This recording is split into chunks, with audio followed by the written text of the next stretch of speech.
You open your textbook. You see the chapters neatly divided. Native Americans here, African Americans there. Two separate stories, two separate struggles. But what if that division was a lie? What if entire nations of people who are both Black and Native have been systematically erased from the story America tells about itself? This isn't about a few isolated families. This is about communities, entire towns, nations of people whose existence challenges the very foundation of racial categories in this country. Their story is one of survival, resistance, and a deliberate campaign of erasure that continues to this day. By the time we're done, you'll understand how systems like the Dawes rolls were designed to cut dark-skinned families out of their own heritage, and why textbooks still refuse to acknowledge that Black and Native histories were never separate. They were always intertwined. To understand this hidden history, we need to get the language right, because the terms themselves tell a story of how America tried to categorize people into boxes that never really fit. First, you have intermarriage. This wasn't rare or accidental. From the earliest colonial times, Africans escaping slavery and Native peoples resisting displacement found common cause. They formed families, built communities, and created new identities that blended both cultures. These unions produced generations of people who were, quite simply, both. Then, there were the Maroons, perhaps the most revolutionary figures in early American history. These were communities of escaped slaves who established independent settlements, often in alliance with Native nations. The most famous were the Black Seminoles in Florida, but Maroon communities existed from the Great Dismal Swamp to the Mexican border. They weren't just hiding. They were building free societies outside the control of colonial powers. But the term that becomes most crucial to understanding the legal erasure is freedmen. After the Civil War, treaties forced the so-called 5 civilized tribes to free their slaves and grant them citizenship. These newly freed people and their descendants became known as freedmen. On paper, this was progress. In reality, it created a bureaucratic category that would later be weaponized to strip people of their Native identity. Because here's what they don't teach you. Many of these freedmen weren't just former slaves. They were people with Native ancestry, people who spoke tribal languages, people who had lived as part of these nations for generations. The label freedmen would eventually be used to separate them from their heritage. Now let's talk about the 5 civilized tribes. That label itself, civilized, was a colonial invention bestowed upon nations that adopted European-style agriculture, written languages, and yes, the institution of slavery. By the early 1800s, slavery was deeply embedded in Cherokee, Chickasaw, Choctaw, Creek, and Seminole societies. But this wasn't the chattel slavery of the cotton plantations. The dynamics were more complex, more intimate. Enslaved Africans often lived in close proximity to Native families, working alongside them, sometimes marrying into them. The lines between slave and family member could blur in ways that would have been unthinkable on a Mississippi plantation. The Cherokee Nation, for example, held nearly 4,000 Black people in bondage by 1861. But many enslaved individuals spoke Cherokee, practiced Native traditions, and formed bonds that transcended their legal status. When the Trail of Tears forced the Cherokee westward, Black people walked that brutal journey too. Some as property, some as family, all as part of the nation's fabric. The Seminoles presented a different picture altogether. Their relationship with African descendants was more often one of alliance than ownership. Black Seminoles lived in separate but allied villages, paid tribute in crops rather than labor, and fought alongside their Native counterparts in the Seminole Wars. They became so integral to Seminole resistance that a U.S. general famously complained, "This, you may be assured, is a Negro, not an Indian war." What's crucial to understand is that by the time of the Civil War, the 5 tribes weren't just Native nations with Black slaves. They were societies where African and Native bloodlines, cultures, and futures had become deeply entangled. The legal categories of slave and free, Black and Indian, were already collapsing under the weight of lived reality. Did you know Black and Native histories were this connected? Comment below. The Civil War ended slavery, but for black members of the 5 tribes, freedom came with a catch, a legal battle that would last for generations.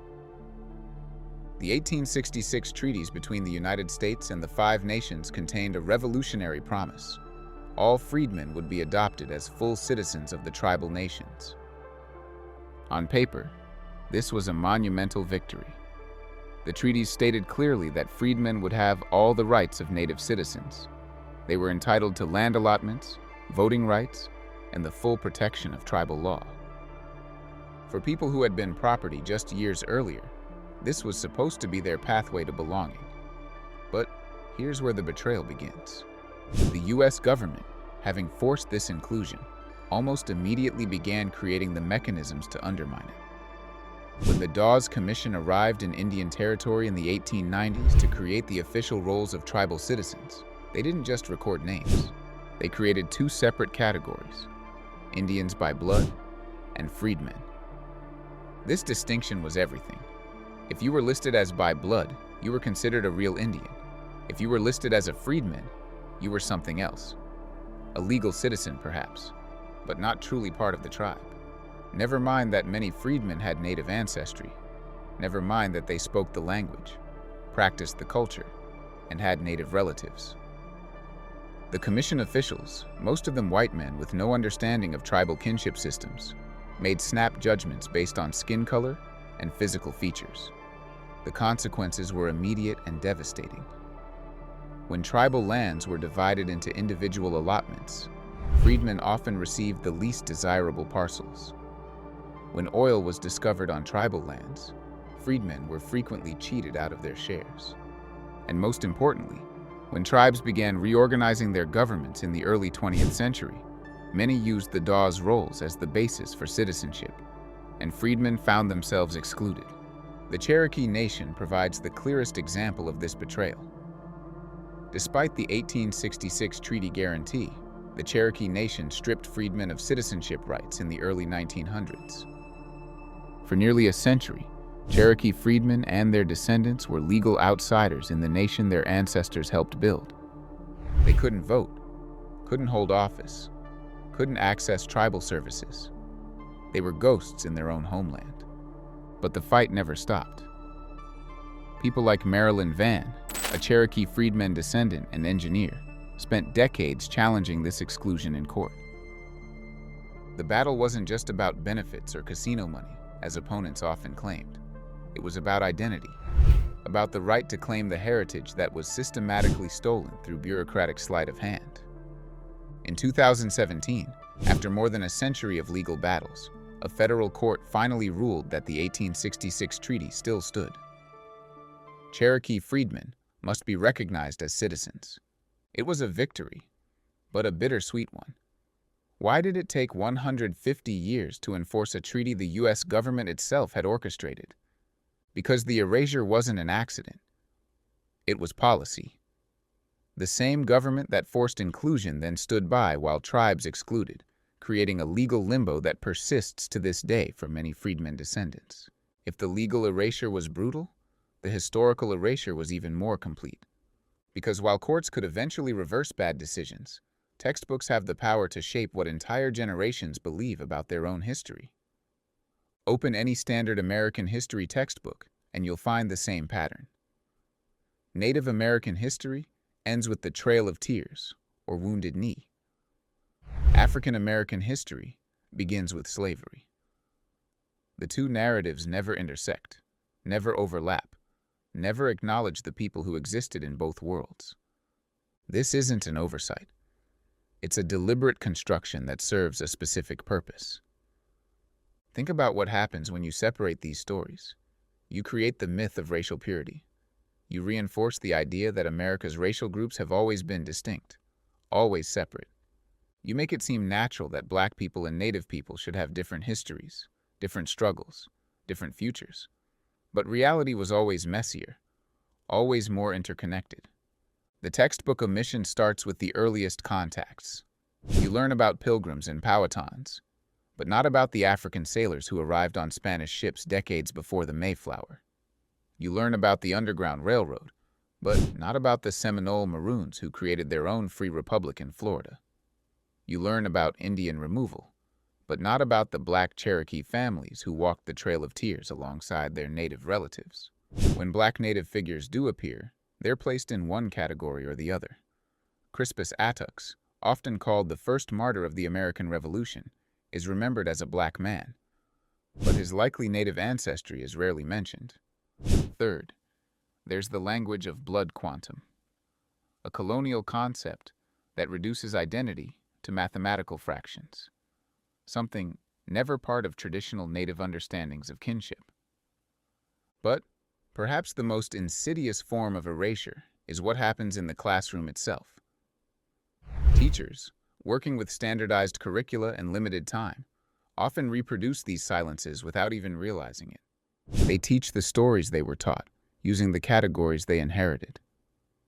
The result is that generations of Americans, including Black and Native Americans themselves, grow up unaware of this shared history. The impact of this educational erasure is profound. For freedmen descendants today, the fight for recognition isn't just legal, it's psychological. How do you claim an identity that your education told you doesn't exist? How do you prove belonging when history books decided you don't belong? If you're liking this content and you want to help us continue to put out videos like this, please leave a subscribe. These are the stories they don't teach in schools, and your support helps us keep digging them up. The fight for recognition didn't end in the 19th century. It moved from treaty negotiations to courtrooms, from bureaucratic offices to tribal council chambers. And nowhere has this modern struggle been more visible than in the Cherokee Nation. For over a century, Cherokee freedmen and their descendants lived in a legal limbo. They were citizens on paper according to the 1866 treaty, but in practice, they were excluded. They couldn't vote in tribal elections, couldn't run for office, couldn't access healthcare or education benefits. They were ghosts in the nation their ancestors helped build. The turning point came in 2007. The Cherokee Nation held a special election and voted to remove freedmen descendants from tribal citizenship. The justification? That the Dawes rolls had created a permanent distinction between Indians by blood and freedmen. It was the ultimate bureaucratic erasure, using the very documents created to divide people as proof that the division was natural. But the freedmen fought back. Led by people like Marilyn Vann, they took their case to federal court. They argued a simple, powerful point. A treaty is a treaty. The 1866 agreement guaranteed citizenship forever. Forever doesn't have an expiration date. The legal battle dragged on for a decade. Opponents claimed the freedmen were only interested in tribal benefits, ignoring the deeper issue of identity and belonging. But the freedmen persisted, gathering genealogical records, historical documents, and personal stories that proved their connection to the Cherokee Nation wasn't about money. It was about blood, history, and right. In 2017, justice finally arrived. A federal district court ruled that the 1866 treaty was still binding. The Cherokee Nation must recognize freedmen as citizens. The decision was historic, but the victory was bittersweet. Why did it take 150 years to enforce a promise the U.S. government itself had brokered? The answer lies in the uncomfortable truth about America's racial politics. The same government that forced inclusion through treaties then stood by while tribes excluded. It was divide and conquer, perfected. Make native nations police their own racial boundaries, and you never have to get your hands dirty. The Cherokee case set a precedent, but the struggle continues elsewhere. Seminole freedmen still fight for full recognition. Creek freedmen face similar barriers. What's revealing is who opposes recognition. Often, it's not outside forces, but internal tribal politics. Some native leaders genuinely believe that blood quantum should determine belonging. Others fear that recognizing freedmen will dilute tribal resources or sovereignty. But underlying these arguments is often the same racial thinking that created the Dawes rolls in the first place. Should blood quantum determine identity, Or should culture and history? Drop your thoughts. So where does this leave us? With a simple but radical truth. History isn't just about what happened. It's about who gets to tell the story. For generations, the story of Black Native Americans was told by people who had an interest in keeping Black and Native histories separate. The textbooks, the treaties, the legal categories, they were all designed to maintain a fiction of racial purity that never existed. But the evidence is everywhere if you know where to look. It's in the family stories whispered at kitchen tables. It's in the facial features that carry both continents. It's in the court rulings that slowly, painfully, correct the historical record. The erasure was systematic, but it was never complete. Reclaiming this narrative isn't just about adding a chapter to a textbook. It's about decolonizing how we think about identity itself. It means rejecting the colonial categories of blood quantum and racial purity that were invented to divide people who had always lived together. It means recognizing that being both Black and Native isn't an exception. It's a fundamental part of the American story. The fight continues in courtrooms and tribal councils, but the most important battle is in our own understanding. When we learn this history, we're not just uncovering the past. We're creating the possibility of a more honest future. A future where people don't have to choose between parts of themselves, where identity isn't a box to check, but a story to tell. If this history was hidden from you, share it. Question what you were taught. The story of Black Native Americans proves that when we reclaim erased histories, we're not just rewriting books. We're rewriting what's possible.